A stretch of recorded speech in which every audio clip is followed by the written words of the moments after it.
This Sunday, June 3rd, Dalhousie is partnering with Doors Open Halifax. check out the 6 different venues happening on campus and all over Halifax. Let's start our Doors Open journey here at Dalhousie with free parking all day. Now we're gonna go check out our first venue, the Steele Ocean Science Building.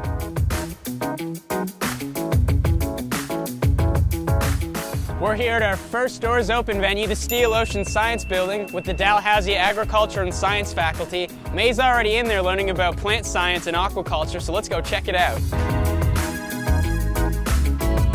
Come and be among the first people to visit the new Dalplex Fitness Center. Opening just in time for Doors Open Halifax. We made it to the Goldberg Computer Science Building, Which they're having a virtual exhibit on the impact women have made in technology and history. and I heard they have robots. They were right. Wow, look, we made it to the Dentistry building. Let's go check out the newly renovated clinic.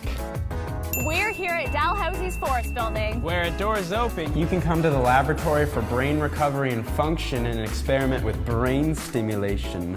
Ooh. And come out to the Joint Action Research Lab for some stress testing. We're here at the Collaborative Health Education Building. You can come and pretend to be a doctor at the Patient Care Lab. It's gonna be all right. And now we're here at Halifax City Hall for a special exhibit celebrating Dal's 200th anniversary. Don't forget there's tons of Doors Open events happening all over the city. Also, don't forget to follow us on Twitter, Facebook, Instagram, Snapchat, and dal.ca/Doors Open. Have a great Doors Open, Halifax.